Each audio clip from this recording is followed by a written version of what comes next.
வணக்கம். ஜேகே செய்திகளின் பிரதான செய்திகள். முதலில் தலைப்புச் செய்திகள்.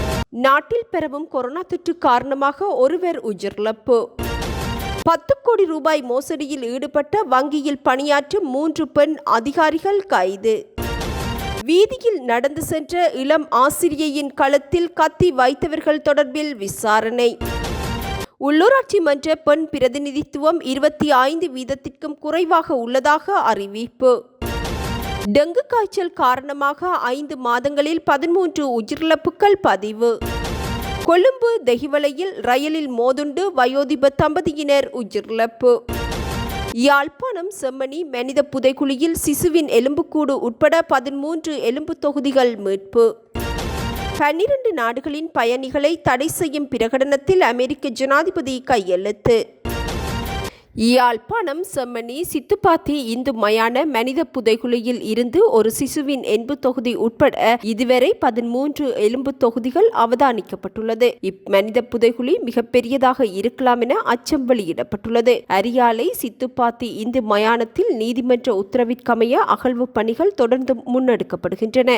பணிகளின் 5ஆம் நாளான நேற்றைய தினம் சிறிய சிசுவின் எலும்பு தொகுதி ஒன்று அகழ்ந்தெடுக்கப்பட்டுள்ளது. முகத்தோற்ற அளவில் குறித்த எலும்பு தொகுதி 1 வயதிற்குட்பட்ட சிசுவினுடையதாக இருக்கலாம் என நம்பப்படுகின்றது. இதுவரை 13 எலும்பு தொகுதிகள் முழுமையாக அடையாளம் காணப்பட்டுள்ளன. இவற்றுள் 5 தொகுதிகள் முற்றாக மீட்கப்பட்டதுடன் ஏனையவற்றை அகழும் பணிகள் தொடர்ந்து முன்னெடுக்கப்படுகின்றது. அகழ்வு பணிகள் இடம்பெற்று வரும் மனித புதைகுழியில் இதுவரை ஆடைகள் எவையும் மீட்கப்படவில்லை. அத்துடன் வேறு சில எலும்பு சிதலங்களும் அடையாளம் காணப்பட்டுள்ளதாக அறிவிக்கப்பட்டுள்ளது. நாட்டில் பரவி வரும் கொரோனா வைரஸ் உள்ளிட்ட நோய்கள் குறித்து தேவையற்ற அச்சத்தை ஏற்படுத்த வேண்டாம் என சுகாதார அமைச்சு அறிவித்துள்ளது. இந்நாட்களில் டெங்கு, சிக்கன்குன்யா, இன்ஃபுளுவன்சா மற்றும் கொரோனா நோய்களின் எண்ணிக்கையில் சிறிது அதிகரிப்பு ஏற்பட்டுள்ளதாக அமைச்சின் செயலாளர் தெரிவித்துள்ளார். இருப்பினும் இது ஒரு தொற்று நோய் நிலைமை அல்ல என அமைச்சின் செயலாளர் குறிப்பிட்டுள்ளார். வைரஸ் சுவாச நோய் காணப்பட்டால் அது ஏனையவர்களுக்கு பரவாமல் தடுக்க முகக்கவசம் அணிவது நல்லது என தெரிவித்துள்ள செயலாளர், முகக்கவசம் அணிய வேண்டும் என்ற அறிவித்தலால் சிக்கல் நிலைமை உருவாகலாம் எனவும் குறிப்பிட்டுள்ளார். ஏதாவது ஒன்றை பற்றி பொதுமக்களுக்கு தெரிவிக்க வேண்டுமெனில் தாம் தயங்க மாட்டோம் எனவும், முகக்கவசங்களை அணிய வேண்டிய அவசியம் ஏற்பட்டால் அதனை அணிய வேண்டும் எனவும் அவர் அறிவித்துள்ளார். எவ்வாறாயினும் இந்நேரத்தில் முகக்கவசம் என்பது அவசியம் இல்லை என்பது தெளிவாகுவதாக தெரிவித்துள்ள சுகாதார அமைச்சின் செயலாளர், இது சாதாரணமான ஒரு விடயம் எனவும் பாரிய அளவிலான சிக்கல்கள் மற்றும் இறப்புகள் ஏற்படும் சூழ்நிலை காணப்படவில்லை எனவும் அறிவித்துள்ளார். தெஹிவளை ரயில் பாதையில் பயணித்த தம்பதியொன்று கொழும்பு கோட்டையில் இருந்து அழுத்கம நோக்கி பயணித்த ரயிலில் மோதுண்டு உயிரிழந்துள்ளனர். இவ்விபத்து நேற்று மாலை இடம்பெற்றுள்ளது. சம்பவத்தில் பதுளை பதுலுப்பிட்டிய பிரதேசத்தைச் சேர்ந்த 58 மற்றும் 59 வயதுடைய தம்பதியினரே உயிரிழந்துள்ளதாக போலீசார் தெரிவித்துள்ளனர். சடலங்கள் கலபோவில வைத்தியசாலையின் பிரேத அறையில் வைக்கப்பட்டுள்ளதுடன் தெஹிவளை போலீசார் மேலதிக விசாரணைகளை முன்னெடுத்துள்ளனர்.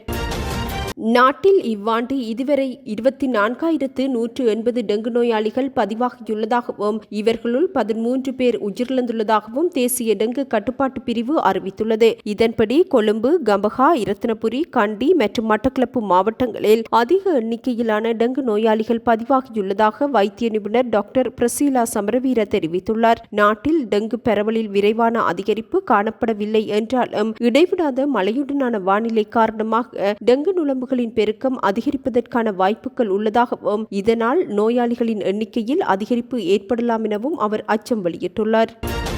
உள்ளூராட்சி மன்றங்களில் 25% உறுப்பினர்கள் பெண்களாக இருக்க வேண்டும் என்றாலும் 46 நிறுவனங்களில் இவ்விடயம் நடைமுறைப்படுத்தப்படவில்லை என பெஃப்ரல் அமைப்பு அறிவித்துள்ளது. 46 நிறுவனங்களில் பெண்களின் பிரதிநிதித்துவம் 25க்கும் குறைவாக இருந்தாலும் அமைப்பின் நிர்வாக இயக்குநர் ரோஹன ஹெட்டியாராச்சி 2018 முதல் 25% பெண்களின் பிரதிநிதித்துவம் கட்டாயமாக்கப்பட வேண்டும் என தெரிவித்துள்ளார். கடந்த 2018ஆம் ஆண்டு தேர்தலில் 23.8% பெண்கள் தேர்ந்தெடுக்கப்பட்டனர். தற்போதுள்ள விகிதங்களின்படி தேர்ந்தெடுக்கப்பட்ட உறுப்பினர் ஒருவர் ராஜினாமா செய்தால் பட்டியலில் இருந்து ஒரு பெண்ணுக்கு வாய்ப்பு வழங்கப்படலாம் எனவும் அவர் குறிப்பிட்டிருந்தார்.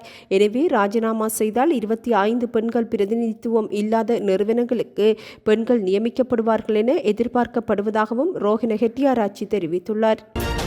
உணவுப் பொருட்களின் உள்ளடக்கம் தொடர்பில் பொதுமக்கள் அதிக விழிப்புடன் இருக்க வேண்டும் எனவும் இதனால் உடலுக்கு ஏராளமான சுகாதார பிரச்சினைகள் ஏற்படுவதாகவும் சுகாதார அமைச்சகம் அறிவித்துள்ளது. உலக சுகாதார அமைப்பால் பரிந்துரைக்கப்பட்ட அளவின்படி ஒரு நாளைக்கு ஒரு தேக்கரண்டிக்கும் குறைவாக காணப்பட்டாலும் இலங்கையர்கள் ஒரு நாளைக்கு 2-3 தேக்கரண்டி உப்பை உட்கொள்வதற்கு பழகிவிட்டதாக அமைச்சின் சுற்றுச்சூழல், தொழில், சுகாதாரம் மற்றும் உணவு பாதுகாப்பு பிரிவின் இயக்குநர் டாக்டர் சாந்தனி விதானா தெரிவித்துள்ளார். எதிர்வரும் 7ஆம் திகதி கொண்டாடப்படவுள்ள உலக உணவு பாதுகாப்பு தினத்திற்காக நேற்று அமைச்சின் சுகாதார மேம்பாட்டு பணியகம் நடத்திய விசேட ஊடக சந்திப்பின் போதே அவர் இதனை குறிப்பிட்டார்.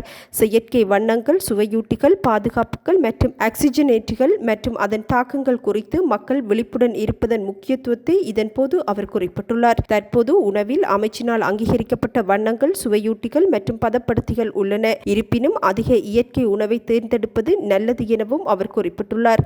கலந்துரையாடலின் போது உணவு பாதுகாப்பு சட்டம் போன்ற நடவடிக்கைகள் மூலம் உணவின் தரத்தை உறுதி செய்வதற்கு இலங்கை அறிவியல் மற்றும் நடைமுறை அணுகுமுறைகளை எடுத்துள்ளது என்பதும் குறிப்பிடத்தக்கது. கட்டுநாயக்க விமான நிலையத்திலிருந்து கொழும்பிற்கு இன்று முதல் தனியார் பேருந்து சேவை ஆரம்பிக்கப்பட்டுள்ளது. எவெரியாவத்தை பேருந்து நிலையத்திலிருந்து ஆரம்பிக்கப்படும் இப்பேருந்து சேவை இன்று முதல் விமான நிலையத்திலிருந்து பயணத்தை ஆரம்பிக்கும். தற்போது தனியார் துறை பேருந்துகள் பயன்படுத்தப்பட உள்ளதாகவும் எதிர்காலத்தில் பொதிகளை எடுத்துச் செல்லும் வசதியுடன் கூடிய பேருந்துகளை பயன்படுத்தவும் நடவடிக்கை எடுக்கப்படும் என அறிவிக்கப்பட்டுள்ளது. இதேவேளை இப்பேருந்து சேவை கட்டணமாக 290 ரூபாய் வசூலிக்கப்படும் எனவும் அறிவிக்கப்பட்டுள்ளது. கொழும்பின் புறநகர் பகுதியான கிரிபத் கொடையில் தனியார் கல்வி நிறுவனம் ஒன்றின் முன்பாக பெண்ணின் கழுத்தில் அணிந்திருந்த 1 மில்லியன் ரூபாய்க்கும் அதிக மதிப்புள்ள தங்க நகை திருடப்பட்டுள்ளது. திருட்டில் ஈடுபட்ட 2 கொள்ளையர்களும் மோட்டார் சைக்கிளில் தப்பிச் சென்றுள்ளதாக போலீசார் தெரிவித்துள்ளனர். கொள்ளையர்களை கைது செய்வதற்கான விரிவான விசாரணைகள் முன்னெடுக்கப்பட்டுள்ளன. இளம் ஆசிரியையான குறித்த பெண்ணொருவர் வீதியில் பயணித்த போது நீல நிற மோட்டார் சைக்கிளில் சென்ற 2 ஆண்கள் கொள்ளையில் ஈடுபட்டுள்ளமை அங்கிருந்த பாதுகாப்பு கேமராக்களில் பதிவாக மோட்டார் சைக்கிளின் பின்புறத்தில் நம்பர் பிளேட் இல்லை எனவும் அப்பெண் போலீசாரிடம் தெரிவித்துள்ளார். தங்க நகையை திருடிய சந்தேக நபர் நீலம் மற்றும் வெள்ளை கோட்டுகள் கொண்ட டி-ஷர்ட் அணிந்திருந்ததாகவும் ஒரு கையில் பச்சை குத்தியிருந்ததாகவும் பாதிக்கப்பட்ட ஆசிரியை குறிப்பிட்டுள்ளார். கொள்ளையர்கள் தங்க நகையை திருடி வத்தலை நோக்கி தப்பிச் சென்றுள்ளனர். சந்தேக நபர்கள் தொடர்பான புகைப்படங்களை போலீசார் வெளியிட்டுள்ளனர். சந்தேக நபர்கள் தொடர்பில் தகவல் தெரிந்தவர்கள் 07185916006 என்ற எண்ணுக்கு அழைப்பினை ஏற்படுத்தி முறைப்பாடுகளை முன்வைக்க முடியும் எனவும் போலீசார் தெரிவித்துள்ளனர். நீதி அமைச்சர் ஹர்ஷன நாணயக்காரவிற்கு எதிராக வழக்கு தொடர்வதற்கான ஆயத்தங்கள் முன்னெடுக்கப்பட்டுள்ளன. எதிர்க்கட்சியின் நாடாளுமன்ற உறுப்பினர்களும் சிவில் அமைப்புகளும் இதற்கான நடவடிக்கைகளில் ஈடுபட்டுள்ளன. நீதிமன்றை அவமரியாதை செய்ததாக நீதி அமைச்சருக்கு எதிராக குற்றம் சுமத்தப்பட்டுள்ளது. அண்மையில் மொரட்டுவ பிரதேசத்தில் நடைபெற்ற மக்கள் சந்திப்பின் போது நீதியமைச்சர் ஹர்ஷன நாணயக்கார வெளியிட்ட கருத்து நீதிமன்றை அவமரியாதை செய்யும் வகையிலானது என குற்றம் சுமத்தப்பட்டுள்ளது. எனினும் தாம் நீதிமன்றை அவமரியாதை செய்யவில்லை என அமைச்சர் குறிப்பிட்டார்.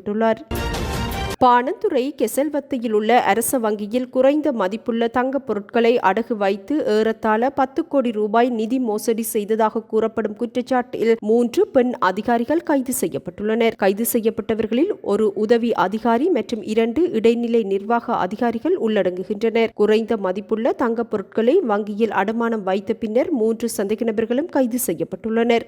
அடமான பத்திரங்களில் போலி கையொப்பங்களை பயன்படுத்தி 370,100 ரூபாவை மோசடி செய்துள்ளனர். குற்றப்புலனாய்வு பிரிவின் நிதி புலனாய்வு பிரிவுக்கு கிடைக்கப்பெற்ற முறைப்பாட்டை அடுத்து முன்னெடுக்கப்பட்ட விசாரணையில் இவ்விடயம் கண்டுபிடிக்கப்பட்டுள்ளது. குறித்த வங்கியின் உதவி பணியாளர் அதிகாரியாக பணியாற்றிய 36 வயதுடைய பெண் பாணந்துறையில் உள்ள அவரது வீட்டில் வைத்து கைது செய்யப்பட்டுள்ளார். அத்துடன் 37 வயதுடைய இளைய நிர்வாக அதிகாரி ஒருவர் தலதாவத்த வீதியில் உள்ள அவரது வீட்டில் வைத்து கைது செய்யப்பட்டுள்ளார். 36 வயதான மற்றொரு அதிகாரி பாணந்துறை விகாரா வீதியில் உள்ள அவரது வீட்டில் வைத்து கைது செய்யப்பட்டதாக போலீசார் தெரிவித்துள்ளனர். சந்தேக நபர்கள் பொது சொத்து சட்டத்தின் கீழ் நீதிமன்றங்களில் முன்னிலைப்படுத்தப்படவுள்ளனர். குற்றப்புலனாய்வுத் துறையின் நிதி புலனாய்வு பிரிவு மேலதிக விசாரணைகளை முன்னெடுத்துள்ளனர்.